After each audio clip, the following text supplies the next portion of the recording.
L'Égypte a accueilli la réunion organisée par l'ONU entre des responsables militaires libyens et des représentants du Soudan, du Tchad et du Niger. La commission militaire mixte 5+5 libyenne a discuté avec les représentants au sujet des moyens d'évacuer hors de Libye les combattants ressortissants de ces pays, tous trois situés au sud de la Libye. Après 3 jours de négociations, les trois nations ont annoncé lundi qu'elles coopéreraient et se coordonneraient pour évacuer tous les combattants. Le résultat le plus important de cette réunion est que nous sommes passés d'un accord sur l'évacuation des mercenaires à la planification de mesures exécutables. Nous avons commencé avec le groupe de pays au sud de la Libye, c'est-à-dire le Soudan, le Tchad et le Niger. La prochaine étape sera de tenir une autre réunion en Turquie.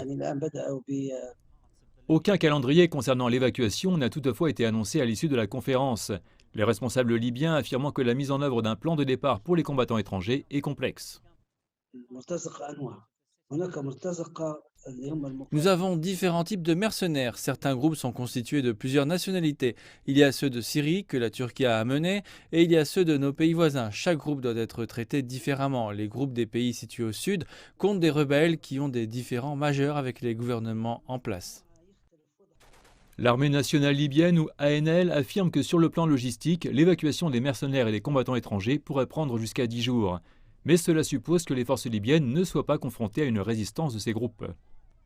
Le gouvernement intérimaire libyen, le conseil présidentiel, l'ANL et le Parlement ont tous convenu que l'évacuation des mercenaires et des combattants étrangers était essentielle pour éviter toute brèche de sécurité lors des élections prévues le 24 décembre. Ce qui devrait réconforter la Libye, c'est que jusqu'à présent, il semble y avoir un soutien international unanime pour que les élections puissent être tenues à temps. Le 12 novembre, la France accueillera une conférence internationale pour soutenir la marche de la Libye vers les urnes.